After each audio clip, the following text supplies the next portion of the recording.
और गृह मंत्री से तो खास करके यह सवाल पूछा जाना चाहिए कि आपको तरीपार कर दिया गया था, कानून का राज था, आपकी तरीपारी समाप्त हो गई, आप चुनाव लड़े, आप जीते, देश के गृह मंत्री बने और आधुनिक चाणक्य मिला देश को। तो ये कानून के राज से ही संभव हुआ ना। मुझे लगता है कि सही व्यक्ति से सही सवाल, जब मौका मिले, जब प्रेस कॉन्फ्रेंस हो जाए।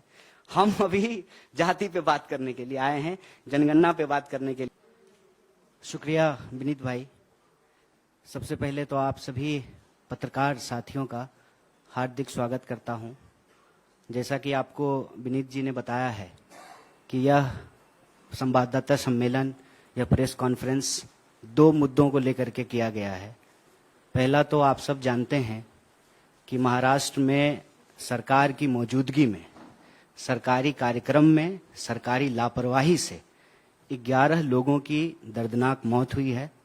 हम भारतीय राष्ट्रीय कांग्रेस की तरफ से शोक संवेदना व्यक्त करते हैं और ये मांग करते हैं कि सरकार बिना किसी लापरवाही के, बिना किसी बहानेबाजी के, बिना किसी आनाकानी के इसकी जिम्मेवारी ले और कुछ सवालों का जवाब दे कि जब एक सरकारी कार्यक्रम किया जा रहा था, सरकार के तमाम बड़े अधिकारी और मंत्री वहां मौजूद थे, तो इतनी बड़ी चूक, इतनी बड़ी लापरवाही कैसे हो गई। प्रश्न ये उठता है कि आप किसी कंपनी को कार्यक्रम की तैयारी के लिए 13 करोड़ का ठेका देते हैं, तो जब नेता के लिए टेंट लग सकता है, नेता के लिए कूलर और एसी लग सकता है, तो जनता के लिए क्यों नहीं लग सकता है। क्या आपको इस बात का पूर्वानुमान नहीं था। कहते हैं कि डिजिटल इंडिया है, डिजिटल इंडिया में हर कोई अपने मोबाइल पे वेदर चेक कर लेता है। क्या मंत्री जी का मोबाइल काम नहीं कर रहा था। उनको आइडिया नहीं था कि देश में गर्मी पड़ती है अप्रैल में, मई में, जून में, और जब गर्मी पड़ती है तो लू चलती है, गर्म हवा चलने से जो है लोगों की तबीयत खराब होती है। जितना क्षमता है उससे ज्यादा लोग अगर एक जगह इकट्ठा होंगे तो स्वाभाविक रूप से परेशानी आएगी। जनता की बुनियादी बेसिक सुविधाओं का ध्यान नहीं रखा गया, पानी की व्यवस्था नहीं की गई, उनके लिए छाया का प्रबंध नहीं किया गया, क्योंकि सरकार का पूरा ध्यान फोटो खिंचाने में रहता है। फोटो फ्रेम बढ़िया बनना चाहिए। आप लोग देखे हैं ना, माननीय प्रधानमंत्री जी एक बड़ा सा कैमरा लेते हैं अपने हाथ में और 5 बड़ा सा कैमरा रहता है उनके पीछे, जो उनका और उनके कैमरे का फोटो खींचता है। देश में लोकतंत्र है कि नहीं है। अगर देश में लोकतंत्र है तो एक चुनी हुई सरकार अगर एक सरकारी कार्यक्रम कर रही है और वहां लोगों को यदि बुलाया गया है, उनके साथ अगर कोई हादसा होता है तो इसकी जिम्मेवारी सरकार को लेना पड़ेगा। भारतीय राष्ट्रीय कांग्रेस ने, महाराष्ट्र की यूनिट ने यह सवाल उठाया है कि यह गैर इरादतन हत्या का मामला है। सरकार इसकी जिम्मेवारी ले और उसकी जिम्मेवारी तय करने के लिए देश का सबसे महत्वपूर्ण विपक्ष होने के नाते हम सरकार से ये सवाल उठा रहे हैं कि आप घटना के बाद बहानेबाजी ना करें, इधर उधर की बात ना करें, जिम्मेवारी तय करें, जो लोग दोषी हैं उनके ऊपर कार्रवाई करें, और सबसे ज्यादा दोषी तो सरकार खुद है। तो यह दोष को अपने मत्थे ले और इस तरह की कोई भी घटना आने वाले दिनों में ना हो, इसको सुनिश्चित किया जाए। यह भारतीय राष्ट्रीय कांग्रेस की तरफ से हमारी मांग है। दूसरा जो महत्वपूर्ण विषय है, जिसके बारे में आप सब लोगों को सूचित भी किया गया होगा, कि कल आदरणीय राहुल जी ने कर्नाटका की एक सभा में यह मांग उठाई है कि सरकार अगर सचमुच ओबीसी से प्रेम करती है, क्योंकि आप सब जानते हैं, पिछले दिनों आप लोगों ने देखा कि विपक्ष मांग रहा था जेपीसी, सारे विपक्षी दलों ने कहा जेपीसी जेपीसी जेपीसी, अचानक से बीजेपी कहना शुरू कर दी ओबीसी ओबीसी ओबीसी। जेपीसी की मांग के सामने अगर ओबीसी की बात बीजेपी लेकर के आई है तो यह जरूरी हो जाता है कि कुछ सवाल सरकार से पूछा जाए। सबसे पहला सवाल यह है कि प्रधानमंत्री बड़े जोर शोर से कह रहे हैं कि डिजिटल इंडिया का दौर है, तो डिजिटल इंडिया में, डिजिटल दौर में सबसे जरूरी चीज है डेटा। अक्सर आप सब लोग सुनते होंगे कि कहा जा रहा है कि डेटा न्यू ऑयल है, जिसके पास डेटा होगा वो दुनिया का लीडिंग पावर होगा। अगर ऐसी स्थिति है तो हमारी सरकार, भारत की सरकार, डेटा को इकट्ठा करने में, डेटा को तैयार करके डेटा देश को बताने में, जारी करने में इतनी हिचकिचाहट क्यों दिखा रही है? क्या कारण है इसका? आप सब जानते हैं कि जब भारतीय राष्ट्रीय कांग्रेस की सरकार थी, यूपीए 2 के दौर में 2011 में जनगणना हुआ और उस जनगणना की जो रिपोर्ट थी उसको तैयार किया गया। वह रिपोर्ट प्रकाशित होती, उसके बाद सरकार चली गई। 2014 में नई सरकार बन करके आई। तब से लेकर के हम लोग 2023 में हैं, अभी तक कोई डेटा जो है वो जारी नहीं किया गया है। आप सब लोगों को पता है कि 2021 में जनगणना होना था, 2021 में जनगणना नहीं हुआ है। दुष्यंत कुमार कहते हैं कि कहां तो तय था चिरागा हर एक घर के लिए, कहां चिराग मयस्सर नहीं शहर के लिए। डेटा जब इतना इंपॉर्टेंट है, जब हर चीज को गिना जाना जरूरी है, आप स्त्री गिनते हैं, पुरुष गिनते हैं, शिशु गिनते हैं, पशु गिनते हैं, तो फिर जाति गिनने में क्या दिक्कत है? और हम इसमें कुछ और तो नहीं कह रहे हैं, हम ये कह रहे हैं कि देश में हर 10 साल में जो सामाजिक, आर्थिक और जातीय आधार पर जो जनगणना होता है उसका रिपोर्ट जो है आप जारी कीजिए। जो जनगणना 2021 में होना था 2023 हो रहा है, तो आप उस जनगणना की कार्रवाई को शुरू कीजिए, क्योंकि हर 10 साल में जनगणना होना है। और ऐसा तो है नहीं कि आज जनगणना शुरू हुआ है। आप सब जानते हैं कि इस देश में लगभग 150 साल से जनगणना हो रहा है, 150 साल से। और हम गिनते क्यों हैं? हमको संख्या को गिनने की जरूरत क्यों पड़ती है? इसका सीधा सा जवाब है, आपके घर में जितने सदस्य होते हैं उतना ही खाना बनाते हैं ना। घर में अगर आप कोई दावत देते हैं तो जितना गेस्ट आपको एक्सपेक्टेड होता है उतना ही जो है आप भोज में खाना बनवाते हैं। जब आपके पास संख्या ही नहीं होगी तो किस आधार पे आप नीति का निर्माण करेंगे? कैसे जो है आप नीति का निर्धारण करेंगे?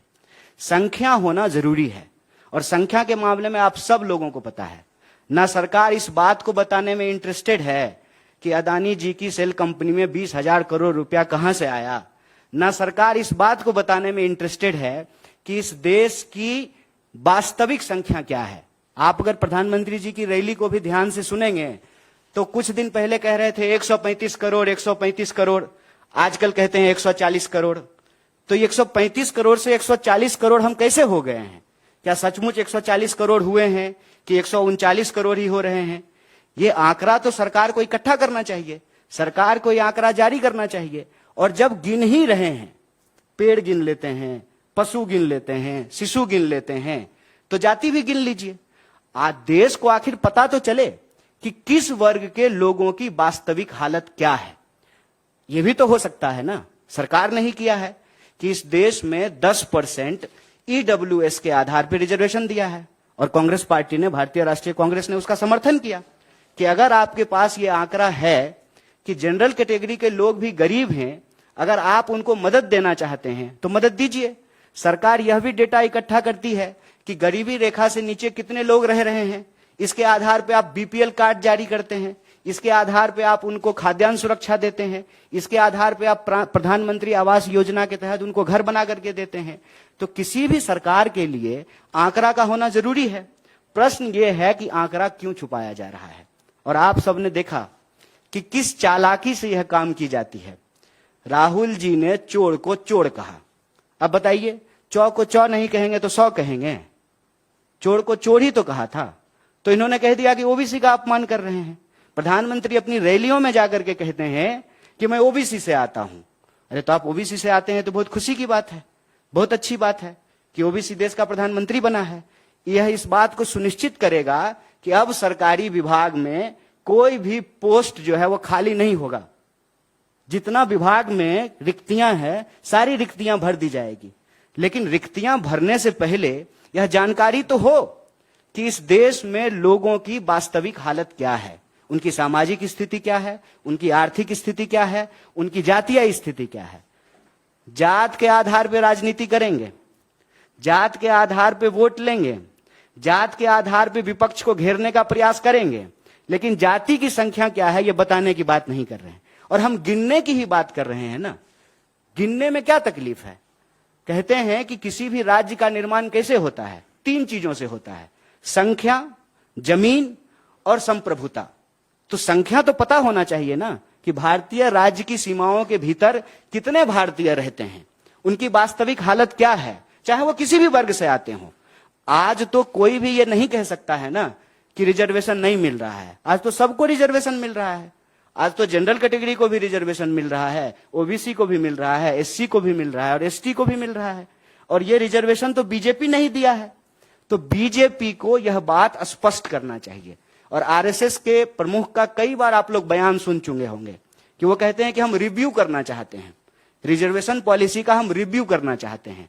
तो बिना डेटा का आप रिव्यू कैसे करेंगे? जब आपके पास आंकड़ा ही नहीं होगा तो आप क्या रिव्यू करना चाहते हैं? इसका मतलब यह है कि बीजेपी असल चाहती है कि गुड़ खाएं गुलगुल्ला से परहेज।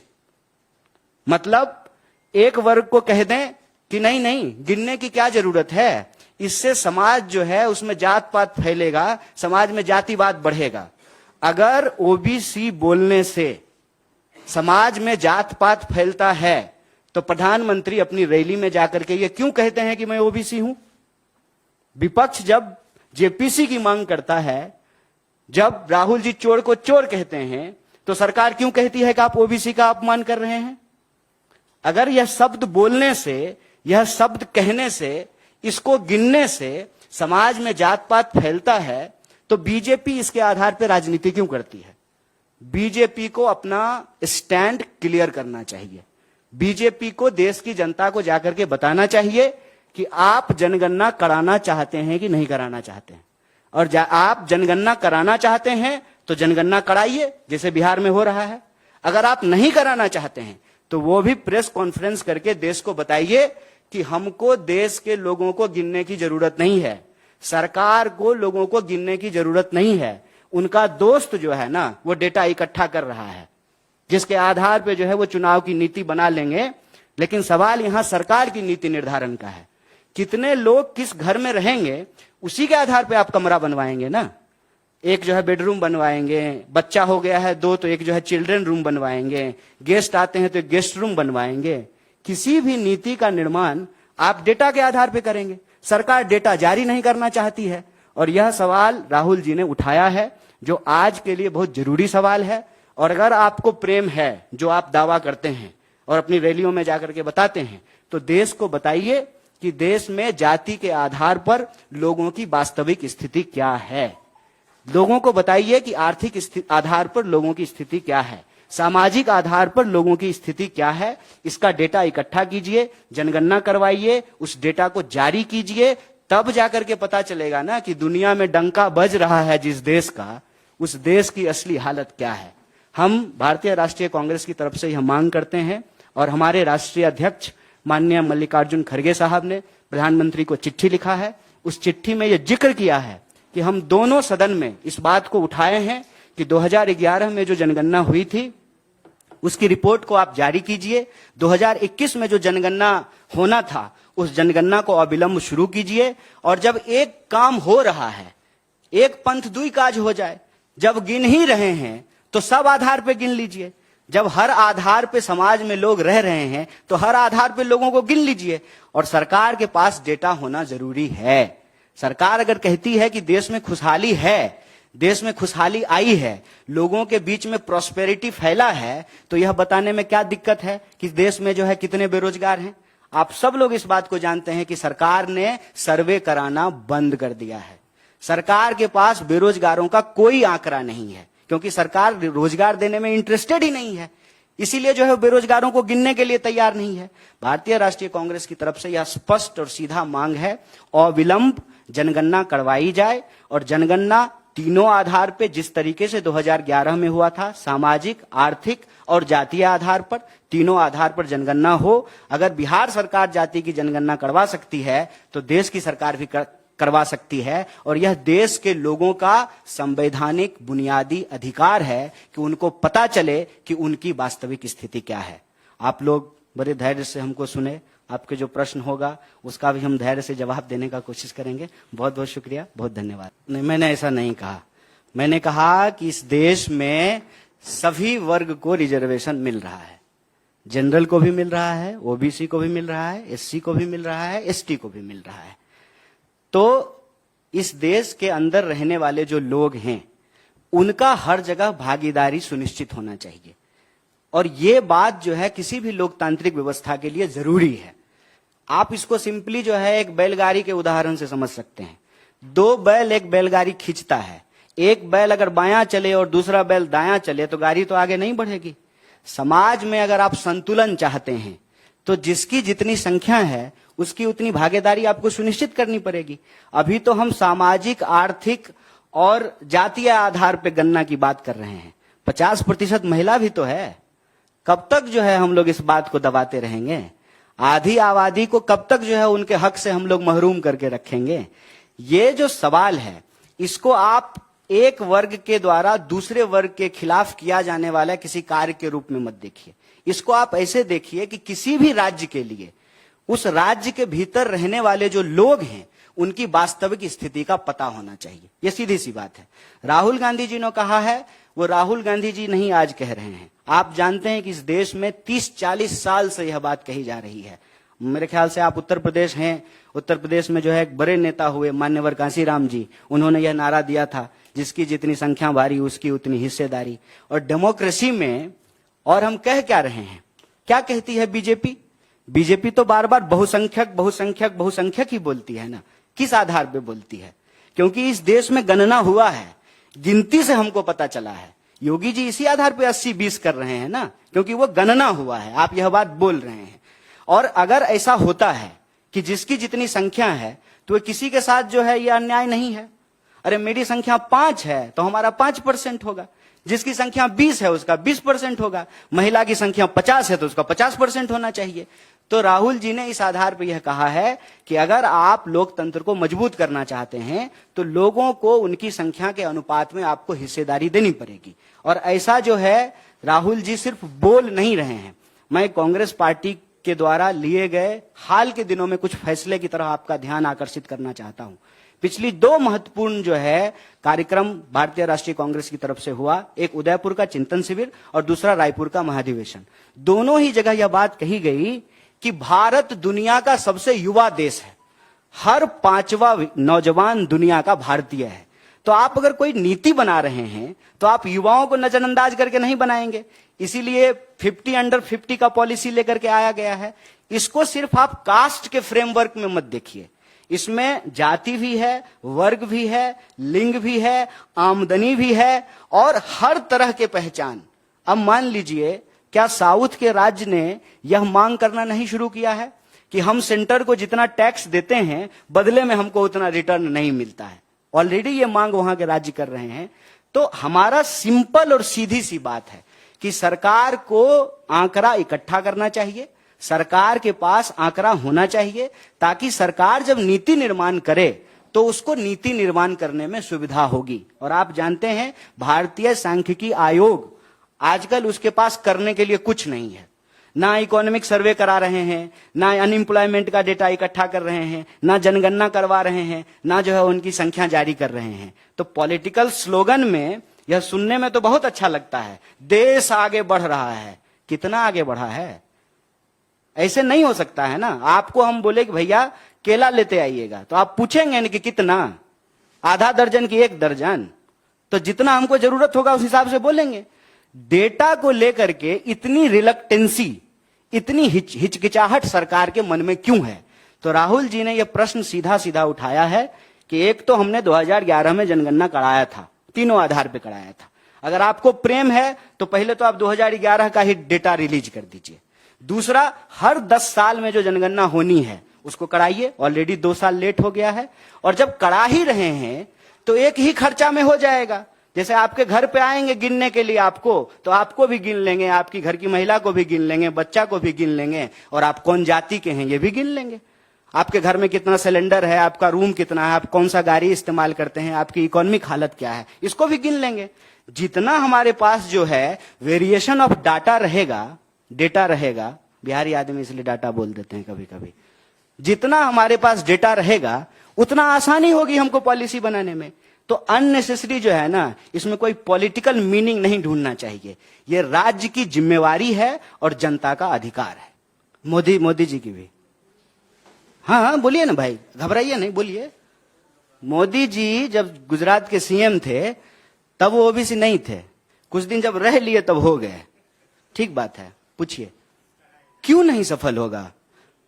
इसको इस आज के समय में डिजिटल दौर में क्या क्या चीज का जनगणना हो जाता है सर। आप अपने मोबाइल के सामने बोलिएगा जूता, और उसके बाद प्रचार आना शुरू हो जाएगा 2 मिनट के बाद। एआई के इस दौर में किसी चीज को क्लासिफाई करना, डेटा को इकट्ठा करना, इसका इतना मुश्किल काम तो नहीं है। यही तो हमने कहा महाराष्ट्र के मामले में भी। अरे गृह मंत्री मोबाइल पे ही देख लेते कि आज का वेदर क्या है। अगर हीट वेव आने की संभावना है तो कार्यक्रम दोपहर की वजह शाम को हो जाता। आज जो आप जटिलता का प्रश्न उठा रहे हैं ना, उस जटिलता को टेक्नोलॉजी ने रिजॉल्व कर दिया है। अब आप किसी भी कॉर्पोरेट ऑफिस में चले जाइए, सारा डेटा है उनके पास।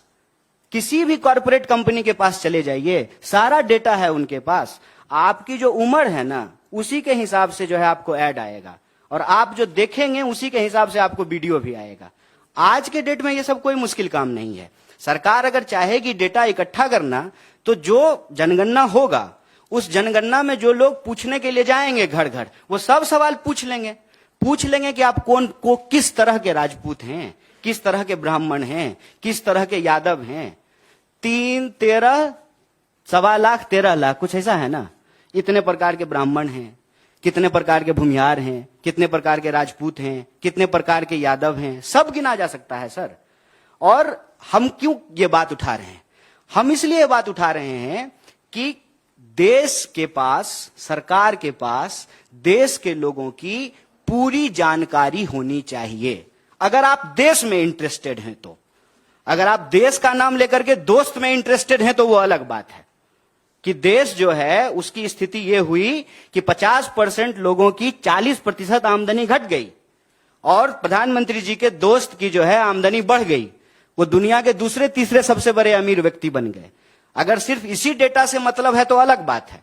अगर देश के 140 करोड़ लोगों के बारे में डेटा इकट्ठा करना है, उसका डिटेल जानना है, ताकि उनके लिए कुछ अच्छा किया जा सके। हो सकता है कि आप जिसको इंदिरा आवास दे रहे हैं उसको इंदिरा आवास की जरूरत ही ना हो, जिसको जरूरत है आप उसको नहीं दे रहे हैं, उसको नहीं गिन रहे हैं। तो ये किसी के खिलाफ नहीं है, ये असल में सबका साथ सबका विकास है। देखिए, सबसे पहली बात तो ये कि राम मंदिर बन रहा है, लोग राम मंदिर दर्शन करने के लिए जाएंगे, वो एक बात है। हम कह रहे हैं कि गिन लीजिए लोगों को। सरकार अगर चाहेगी तो वहां भी एक स्टॉल लगा देगी, वहां भी गिन लेगी लोगों को। और लोग खूब बताते हैं, खूब बड़े गर्व के साथ बताते हैं कि हम फलाने जाति से हैं। कहां कोई छुपाता है? आज के डेट में हर कोई गर्व से बता रहा है, हर कोई जो है जाति प्रमाण पत्र बनवा रहा है। क्योंकि आप जो प्रश्न कर रहे हैं उसका दौर चला गया। जब 10% ईडब्ल्यूसी रिजर्वेशन नहीं था तब यह सारा बहस किया जाता था। आज के डेट में कौन नहीं है इस कैटेगरी में, मुझे बता दीजिए। तो सबको मिल गया है, तो अब यह बहस ही समाप्त हो गया है। हम उससे आगे की बात कर रहे हैं। अगर आप दुनिया को देखेंगे, पूरी दुनिया में जिस तरह से स्थिति पैदा हो रही है, हर राज्य चाहती है कि उसके लोगों का आंकड़ा उसके पास हो, कितने तरह के लोग रह रहे हैं। अभी मैं आपको एक सिंपल सा एग्जांपल देता हूं कि डेटा होना क्यों जरूरी है। कोविड हुआ, कोविड के दौरान आपने देखा कि मजदूरों की क्या हालत हुई। लोग जो है, मैं बिहार से आता हूं, गुड़गांव से जो है साइकिल चला करके लोग गए, पैदल गए, ट्रेन की पटरी पे चलते हुए लोगों की जान चली गई। किसी भी सरकार के पास यह डेटा नहीं था कि उसके राज्य के कितने मजदूर दूसरे राज्य में जाकर के काम करते हैं। किसी भी राज्य के पास यह आंकड़ा नहीं था। अगर यह होता तो आपको नहीं लगता है कि इस पेंडेमिक के सिचुएशन में वहां लोगों को रेस्क्यू करना, वहां से लोगों को निकाल करके अपने घरों तक पहुंचाना आसान होता? मैं जो बात कह रहा हूं उसमें खाली विपक्ष की राजनीति नहीं है। भारतीय राज्य को हम और कैसे मजबूत बना सकते हैं और कैसे बेहतर बना सकते हैं, यह कामना है। और इसको इस रूप में मत देखिए कि वो जो है भाजपा धर्म की राजनीति करती है तो हम जाति की राजनीति करते हैं। नहीं नहीं, दोनों पे उन्हीं का पेटेंट है। धर्म पे भी वही कर रहे हैं और जात पे भी वही कर रहे हैं। वही जो है भाषण में जाकर के शमशान कब्रिस्तान भी करने लगते हैं, और वही जो है अपने आप को ओबीसी भी बोलने लगते हैं। ये हमारा काम नहीं है। हम राज्य के बतौर क्या जरूरी है नीति निर्माण के लिए उसकी बात कर रहे हैं। और कांग्रेस पार्टी ऐसा समझती है कि राज्य के पास आंकड़ा होना चाहिए। आप जानते हैं कि सरकार आज जो है पीठ थपथपा रही है आधार को लेकर के। आधार की शुरुआत यूपीए के दौरान की गई और आधार जो है हर जगह मैंडेटरी कर दिया गया है। किसी भी राज्य के लिए, अमेरिका हो, लंदन हो, यूरोप हो, कहीं की भी बात कर लीजिए, सरकार के पास आंकड़ा होना चाहिए। अब जात इंग्लैंड में तो होता नहीं है, जात होता यूपी बिहार भारत में है, तो जात यहीं गिनिएगा ना, जहां जो होगा वहां पे गिनेंगे। और जहां तक भागीदारी का सवाल है, आप जानते हैं कि इस देश में फिजिकल एबिलिटी के आधार पे भी जो है रिजर्वेशन दिया जाता है, अब जो है इकोनॉमिक आधार पे भी दिया जाने लगा है, जाति के आधार पे भी दिया जाता है, क्षेत्र के आधार पे भी होता है। हर तरह की जो है भागीदारी दी गई है ना, जिसको कहा गया है एफर्मेटिव एक्शन। एफर्मेटिव एक्शन का मतलब यह नहीं होता है कि आपका मोटरसाइकिल जो है वो 1 लीटर में 50 किलोमीटर का एवरेज देता है, तो आपका पंक्चर नहीं कर देना है टायर। जिसका 10 ही एवरेज दे रहा है ना, उसमें कार्बोरेटर बढ़िया लगा देना है कि थोड़ा एवरेज बढ़ जाए। यह होता है एफर्मेटिव एक्शन। इसको इस तरह से ना पिच किया जाए कि एक के खिलाफ हम दूसरे के लिए कुछ कर रहे हैं। धर्म और जाति को एक दूसरे के खिलाफ पिट नहीं कर रहे हैं। क्योंकि एक बात बताइए, इस देश में कौन सा ऐसा धर्म है जिसकी जाति नहीं है? बताइए। अगर क्रिश्चियनिटी में कास्ट होता तो इंग्लैंड में भी कास्ट होता ना, खाली भारत में है। अगर इस्लाम में कास्ट होता तो सऊदी अरबिया में भी कास्ट होता, भारत में है। इस देश में अगर कोई पैदा हुआ है तो उसका कोई धर्म भी होगा और उसकी कोई जाति भी होगी। ये अलग अलग बात नहीं है, इसको अलग अलग मत कीजिए। ये योगी जी की चालाकी है 80-20। नहीं, राजनीति कहां कर रहे हैं, संख्या पूछ रहे हैं। अब एक बताइए, हम कहेंगे कि महिला को 50% भागीदारी मिलनी चाहिए। नहीं, अरे महिला हैं आप, तो आप ही की बात करेंगे। नहीं, महिला पे भी बात करेंगे, क्यों नहीं करें? हम तो सबको गिनने की बात कर रहे हैं ना। अब एक बात बताइए, हम कहेंगे कि 50% आबादी है महिलाओं की, मान के चलते हैं, तो महिलाओं की 50% आबादी है, उसको भागीदारी मिलनी चाहिए। तो इसमें राजनीति क्या है? अगर हम 1947 से पहले अंग्रेज के खिलाफ लड़ करके आजादी मांग रहे थे तो ये राजनीति थी, हक नहीं था। अगर राजनीति से ही हर चश्मे को देखा जाएगा तो फिर सब कुछ राजनीति है। फिर प्रधानमंत्री का यह कहना कि मैं ओबीसी हूं, ये जाति की राजनीति है कि नहीं है? या भाजपा के नेताओं का यह कहना कि हम अमुक धर्म से हैं, वो धर्म की राजनीति है कि नहीं है? हम कह रहे हैं सिंपल कि राज्य के तौर पर आपके देश के भीतर रह रहे लोगों की संख्या आपको मालूम होना चाहिए। और इस देश में जब आप संख्या को गिनेंगे तो सिर्फ नंबर नहीं है, जैसे आप सिर्फ मौसमी नहीं हैं, आपका कोई धर्म भी है, आपकी कोई जाति भी है और आपका कोई वर्ग भी है। आप जहां रहते हैं तो अपने सैलरी के आधार पर ही रहते होंगे ना। अगर आपका हायर सैलरी है तो बसंत विहार में रहिएगा, अगर हायर सैलरी नहीं है तो यमुना पार रहिएगा। इसके बारे में सरकार के पास आंकड़ा हो, इसमें क्या दिक्कत है? और कांग्रेस इसको ऑलरेडी की है। हम बस कह रहे हैं कि अगर आपको इतना प्रेम उबाल मार रहा है ना, तो थोड़ा बता दीजिए देश को, थोड़ा मालूम हो, बस इतनी सी बात है। देखिए, मुझे नहीं लगता है क्या कि आप जो है गलत व्यक्ति से सही सवाल पूछ रहे हैं।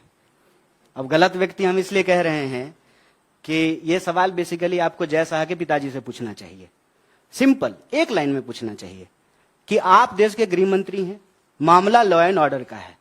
अगर उमेश पाल की हत्या पुलिस की मौजूदगी में हुई या अतीक की हत्या पुलिस की मौजूदगी में हुई, तो सवाल तो पुलिस पे भी है ना, पुलिस पे ही है। और देश के गृह मंत्री को, प्रधानमंत्री को, उत्तर प्रदेश के मुख्यमंत्री से सवाल पूछा जाना चाहिए।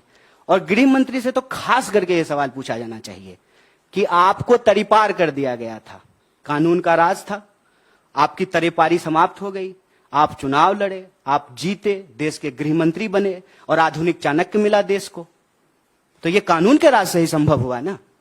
मुझे लगता है कि सही व्यक्ति से सही सवाल, जब मौका मिले, जब प्रेस कॉन्फ्रेंस हो जाए। हम अभी जाति पे बात करने के लिए आए हैं, जनगणना पे बात करने के लिए आए हैं, सामाजिक आर्थिक जातीय स्थिति क्या है देश के लोगों की, उस पे बात करने के लिए आए हैं।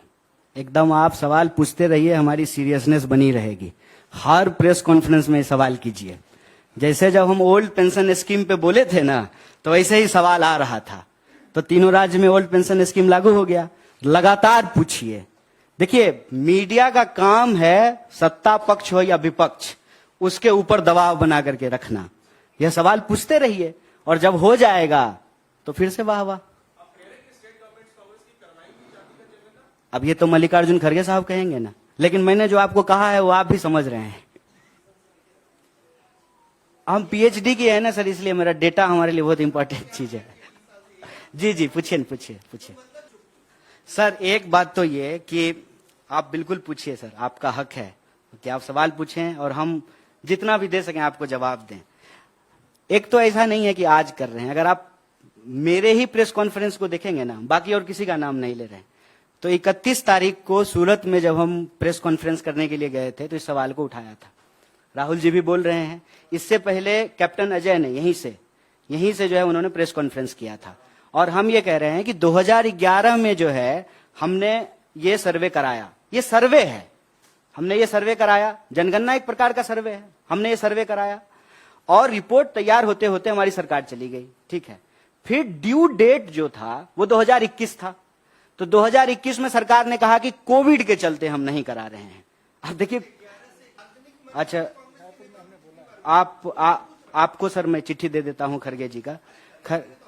देखिए हमने ये सवाल उठाया है, ठीक है, और ये सवाल पर हम कोई जो है ना इफ बट नहीं कर रहे हैं, सीधा सा बात है। अगर हमको नहीं कराना होता तो 2011 में ही नहीं कराते। अच्छा, विपक्षी एकता पे एक अलग प्रेस कॉन्फ्रेंस किया जाएगा। नहीं, सिर्फ विपक्षी एकता की बात नहीं है, ये देश की एकता की बात है। हम तो चाहते हैं कि भाजपा भी इसमें हमारे साथ आए और एक प्रेस कॉन्फ्रेंस करके जो है भाजपा के प्रवक्ता बताएं कि वो देश के लोगों को गिनना चाहते हैं कि नहीं गिनना चाहते हैं। हम विपक्ष सिर्फ कोई यूनाइट नहीं करना चाहते हैं। 140 करोड़ जैसा कि प्रधानमंत्री अपनी रैली में बोलते हैं, तो हम एग्जैक्टली जानना चाहते हैं कि हम 140 करोड़ हुए हैं कि नहीं हुए हैं। तो हम चाहते हैं कि देश की एकता बने, सिर्फ विपक्षी एकता क्यों, भाजपा भी इसमें शामिल हो और अपना स्टैंड जो है वो देश के सामने क्लियर करे कि वो जनगणना कराना चाहती है कि नहीं कराना चाहती है। अगर कराना चाहती है तो सामाजिक, आर्थिक और जातीय आधार पर लोगों को गिनेगी कि नहीं गिनेगी। एक लाइन में जब आप स्त्री गिन सकते हैं, पुरुष गिन सकते हैं, पशु गिन सकते हैं, शिशु गिन सकते हैं, तो ओबीसी क्यों नहीं गिन सकते।